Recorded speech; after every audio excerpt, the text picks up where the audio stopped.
Wasbir wa ma sabruka illa billah. Et Allah, il ne cessera d'éprouver ses serviteurs jusqu'à ce qu'ils marchent sur terre sans péché. Qu'Allah, il nous éloigne de devenir comme cette troisième personne. Cette troisième personne, c'est celle qui refuse l'épreuve et qui se plaint sans remercier Allah. Qu'est-ce que j'ai fait au ciel? Pourquoi à moi? Pourquoi ça m'arrive à moi? Et pourquoi ça n'arrive pas aux autres? Et pourquoi toujours sur moi? Lorsqu'il dit Inna lillah walhamdulillah wa inna ilayhi raji'un. Par Allah, Allah accomplira cette affaire.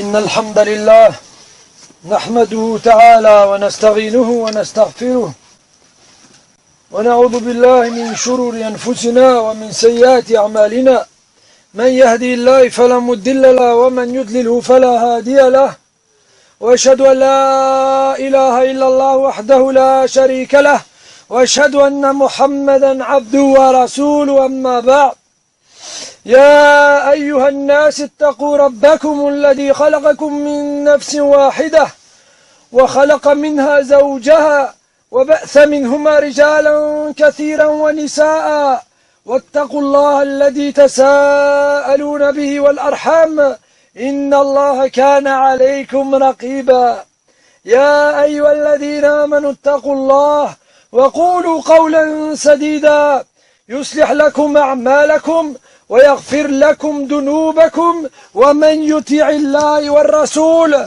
فقد فاز فوزا عظيما يا أيها الذين آمنوا اتقوا الله يا أيها الذين آمنوا اتقوا الله حق تقاته ولا تموتن إلا وأنتم مسلمون أما بعد فاعلموا أن أصدق الكلام كلام الله وأصدق الحديث حديث نبينا محمد صلى الله عليه وسلم وشر الأمور محدثاتها وكل محدثة بدعة وكل بدعة ضلالة وكل ضلالة في النار أعاذنا الله وإياكم منها أما بعد فاعلموا أن الله ذكر في كتابه الكريم في عدة المواقع من كتابه الكريم أن الله مع الصابرين وقال الله واصبر نفسك مع الذين آمنوا وقال الله إن الله يحب الصابرين وقال الله واصبروا وصابروا ورابطوا واتقوا الله لعلكم تفلحون وقال الله والعصر إن الإنسان لفي خسر إلا الذين آمنوا وعملوا الصالحات وتواصوا بالحق وتواصوا بالصبر. فاعلم يا أخي المسلم أن الله أمرنا بالصبر وأن الله ذكر في كتابه الكريم أنه مع الصابرين. Allah, Rabbil Alamin, il a dit dans son livre qu'il était avec les patients. Et certes, Allah est avec les patients. Et dans un autre verset, Allah, qui a créé les cieux et la terre en 6 jours, et qui connaît ses serviteurs mieux que quiconque, a dit, et Allah aime les patients.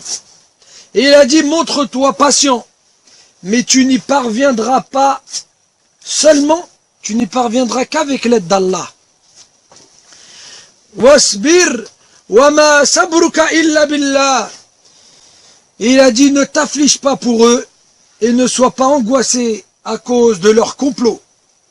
C'est-à-dire qu'Allah Rabbil Alamin nous a demandé de patienter.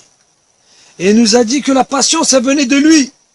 Certes, tu peux vouloir patienter comme tu veux, mais si tes œuvres ne vont pas avec, certes, Allah ne va pas t'octroyer la patience. C'est pourquoi il faut œuvrer dans le bien et patienter. La patience, c'est le fait de s'en remettre à Allah lorsqu'il nous arrive une musiba, lorsqu'il nous arrive un problème, on s'en remet à Allah Rabbil Alamin. Et sache que Allah il a dit Wal Asr. Innal insana la fi khusr. Allah il a dit, et certes, il jure par le temps. Il a dit par le temps. L'homme est certes à sa perte. Illa alladina amanu. Sauf ceux qui ont cru. Wa tawasaw bil haqqi wa tawasaw bis sabr. Allah il a dit, les humains, ils sont certes tous en perdition. Ils sont en train de se perdre. Ils risquent l'enfer et ils sont tous en direction de l'enfer. Sauf ceux qui ont cru et qui se sont conseillés la vérité et qui se sont conseillés la patience. C'est-à-dire que les musulmans entre eux, ils doivent se motiver à patienter sur les épreuves d'Allah.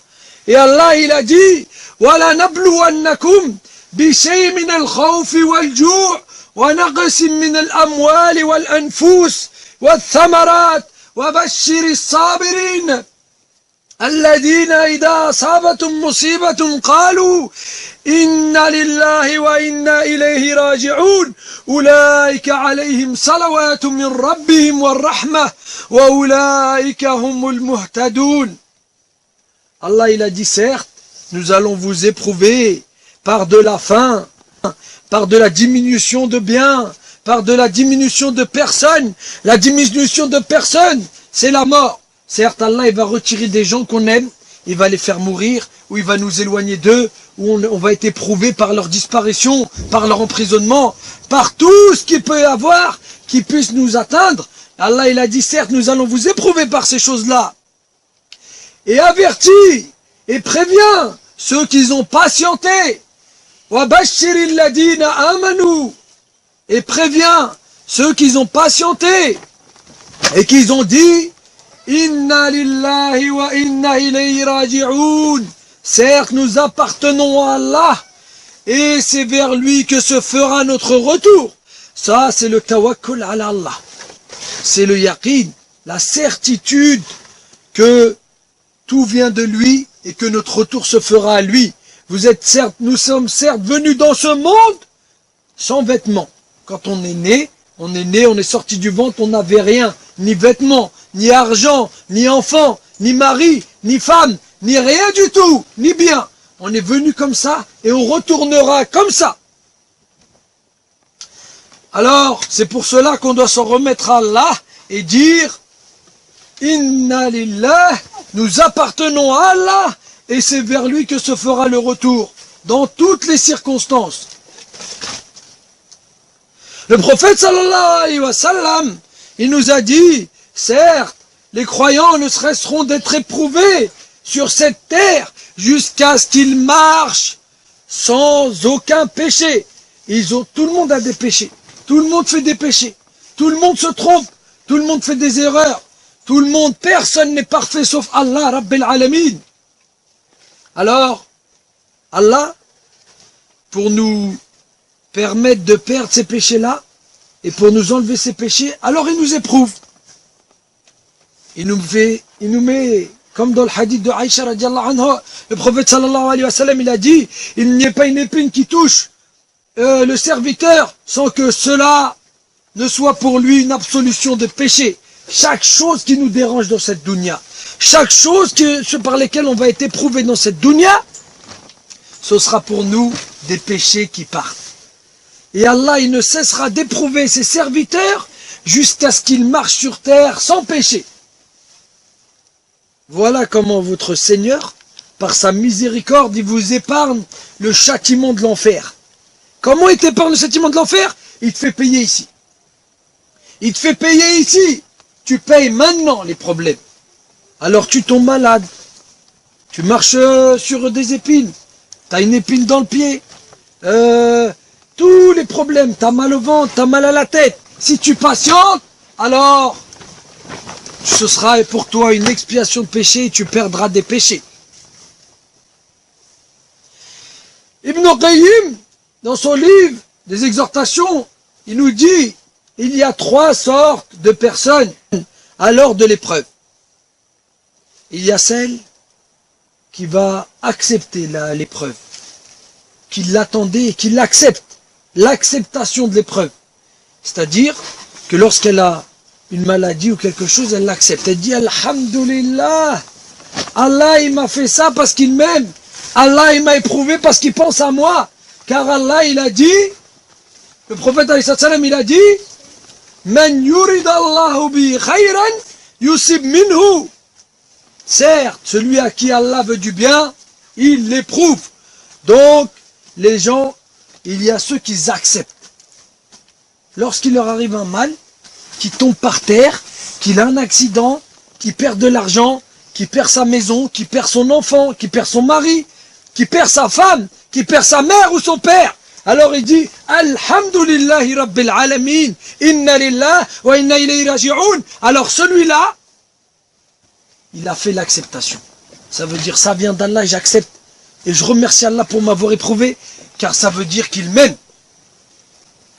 Ça c'est le premier degré. Ce degré-là, il est très dur à atteindre. Très dur à atteindre. Il est au-dessus de tous les degrés. Et ce degré-là, il t'élève en degré. Ça veut dire que quand il t'arrive un malheur et que tu es content qu'il t'arrive un malheur, et que tu es heureux d'avoir eu ce problème-là, car tu sais que c'est Allah qui te l'a donné parce qu'il t'aime, là, Allah il t'élève en degré. Et quand on t'élève en degré, ça veut dire que tu deviens plus proche d'Allah. On commence à te rapprocher de lui, et quand tu lèveras les mains, tes doigts vont être exaucés directement, car tu seras les proches d'Allah. Ensuite, Ibn Qayyim il nous dit, il y a le deuxième sorte de personne. La deuxième sorte de personne, celui qui patiente, celui qui dit Alhamdulillah ala kulli hal, et qui lève ses mains et qui demande à Allah de lui enlever ce malheur. Il pleure, il a mal, il est éprouvé, mais il dit Alhamdulillah ala kulli hal, et il demande à Allah de lui enlever ce malheur. Celui-là, c'est le patient. Celui qui patiente. Il dit Alhamdulillah, c'est vrai, ça vient d'Allah, mais ça fait quand même mal. J'aimerais bien m'en sortir. Donc celui-là, ce sera pour lui des péchés qui partent. Et s'il a plus de péchés, alors ça sera des bonnes actions qu'on lui rajoutera dans sa balance. Et il y a la troisième personne, le troisième personnage, celui dans lequel on demande protection d'Allah, de ne pas devenir comme lui. Qu'Allah il nous protège, qu'Allah il nous éloigne de devenir comme cette troisième personne. Cette troisième personne, c'est celle qui refuse l'épreuve et qui se plaint sans remercier Allah. Cette personne-là, c'est comme quand les kuffars ils disent mais qu'est-ce que j'ai fait au ciel? Pourquoi à moi? Pourquoi ça m'arrive à moi? Et pourquoi ça n'arrive pas aux autres? Et pourquoi toujours sur moi? Celui-là, alors, ce sera pour lui que des malheurs. Que des malheurs. Certes, il ne fera que souffrir de cette épreuve sans rien en retirer. Et à cause de ses plaintes, il va certes avoir un châtiment d'Allah. Et oui, le dalil, vous allez me dire c'est quoi le dalil? Allah il a dit وَلَا إِن شَكَرْتُمْ لَنَزِدَنَّكُمْ وَلَا إِن كَفَرْتُمْ إِنَّ عَذَابِي لَشَدِيدٌ. Et si vous remerciez, alors nous allons certes vous rajouter. Mais si vous vous plaignez, sachez que mon châtiment sera douloureux. هذا وصلى الله على نبينا محمد والحمد لله.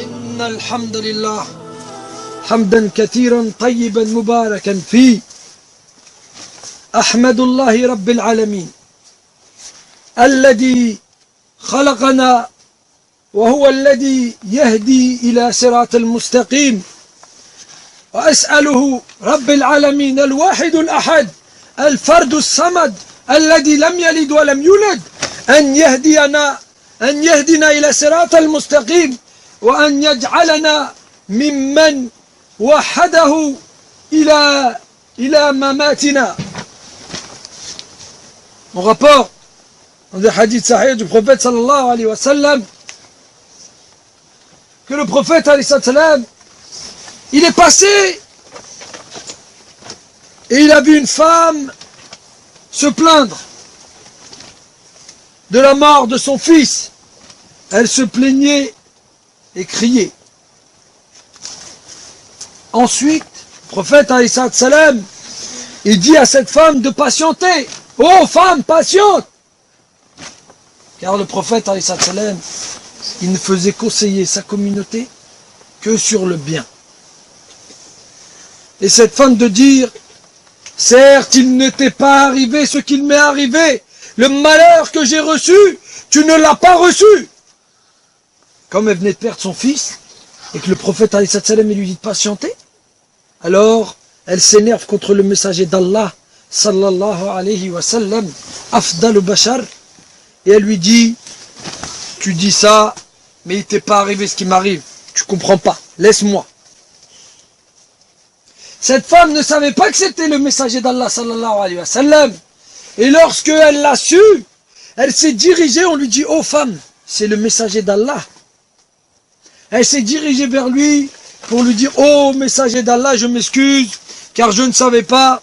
Et le prophète sallallahu alayhi wa sallam lui a dit, et ceci est une leçon pour nous, et pour ceux d'avant nous, et pour ceux d'après nous. Lorsque le messager d'Allah sallallahu alayhi wa sallam lui a dit, la vraie patience est celle qu'on manifeste au moment de la survenue de l'épreuve.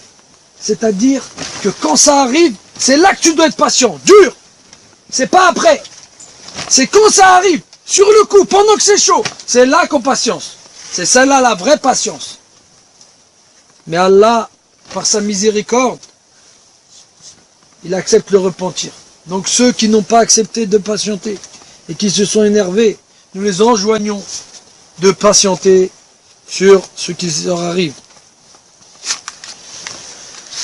Ensuite, on a l'histoire du messager d'Allah sallallahu alayhi wa sallam, lorsqu'il nous dit qu'Allah a dit à ses anges, lorsqu'un enfant d'un des serviteurs d'Allah vient à mourir, Allah s'adresse à ses anges.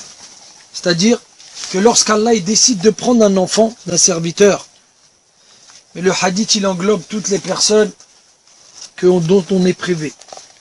Mais dans ce hadith-là, Allah il dit, lorsque un enfant est pris à un serviteur d'Allah, ça veut dire que lorsqu'un parent il perd son enfant, Allah il demande à ses anges qu'il a chargé d'aller chercher l'enfant, de prendre l'âme de l'enfant pour le faire mourir. Vous êtes-vous saisi de l'enfant de mon serviteur? Est-ce que vous avez pris l'enfant de un tel? Les anges ils vont dire oui. Ils vont dire, est-ce que vous avez pris la chose qui était la plus chère à son cœur? Est-ce que ça lui a fait mal au cœur? Est-ce que c'était quelque chose que vraiment il y tenait? Ils vont dire oui. Allah il va leur dire, et qu'est-ce qu'il a dit? Quand vous lui avez pris son enfant et que vous l'avez fait mourir, Allah il dit à ses anges, et qu'est-ce que cette personne a dit? Qu'est-ce qu'elle a dit sur terre?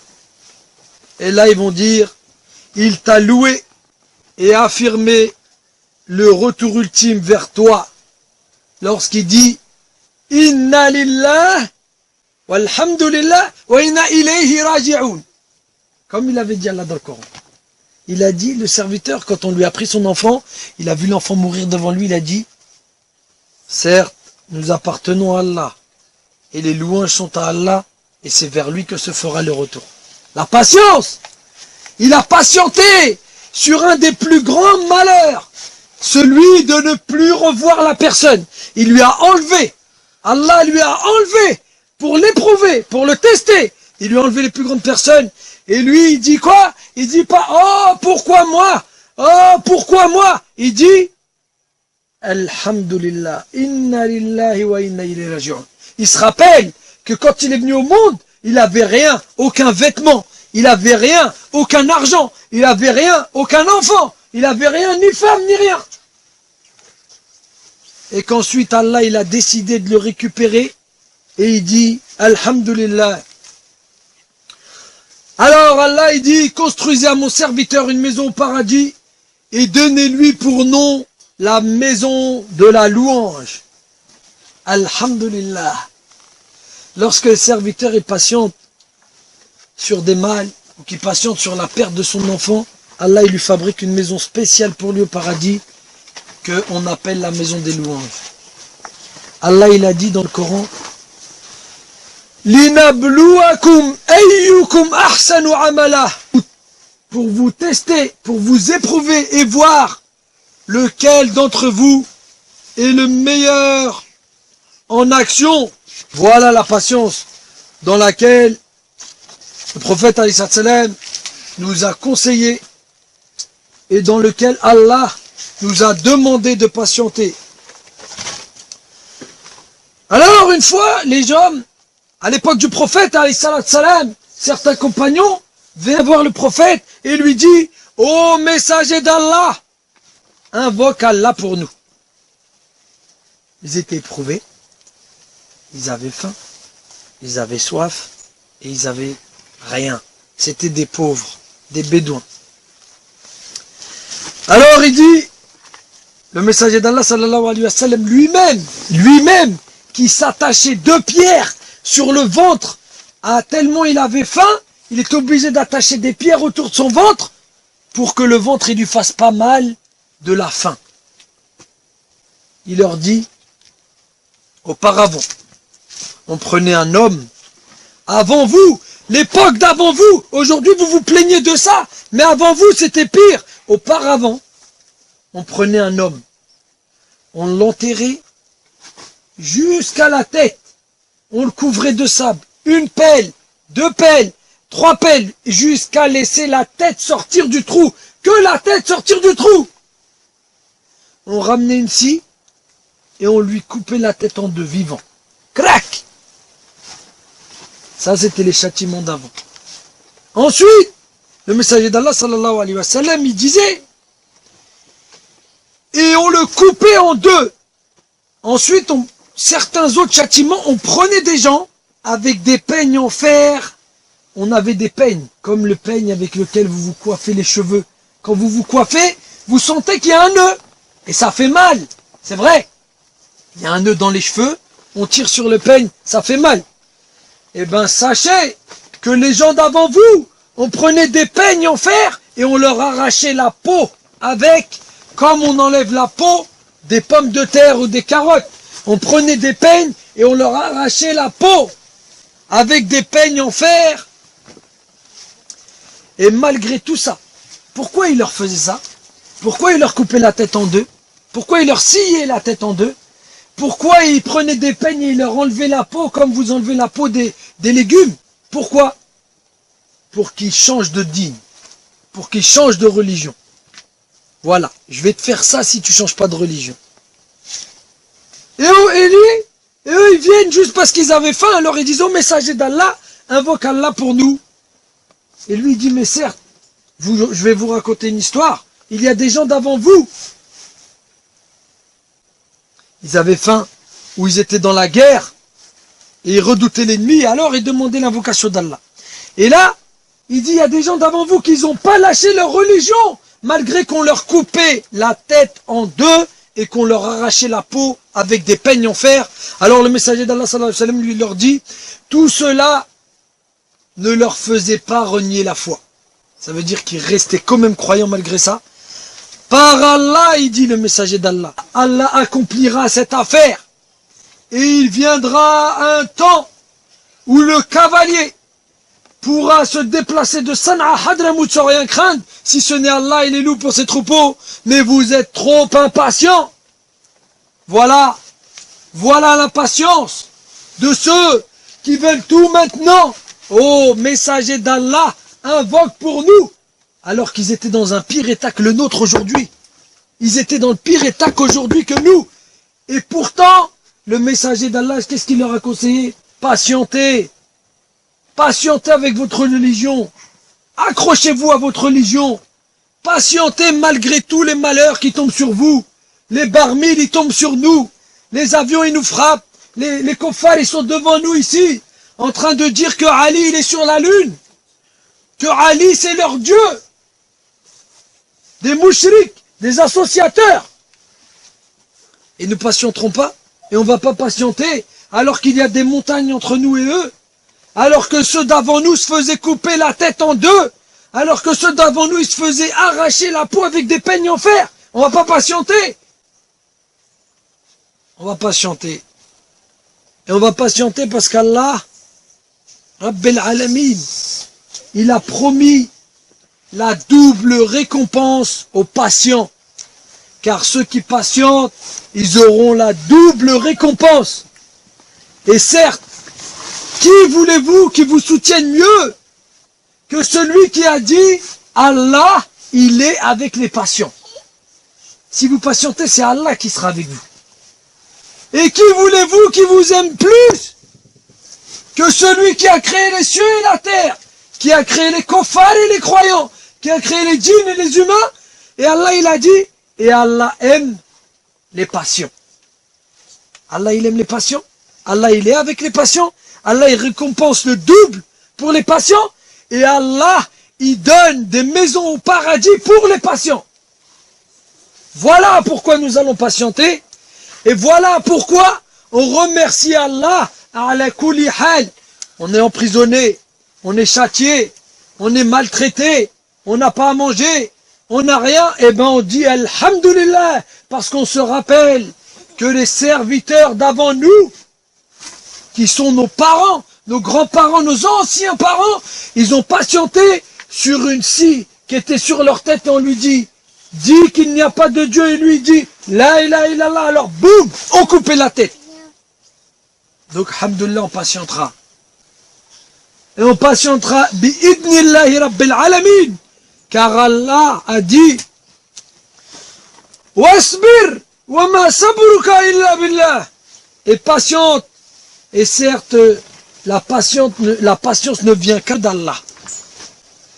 Hada wa sallu wa sallimu ala nabina Muhammadin sallallahu alayhi wa sallam. Allahumma salli wa sallim wa barik ala nabina Muhammad.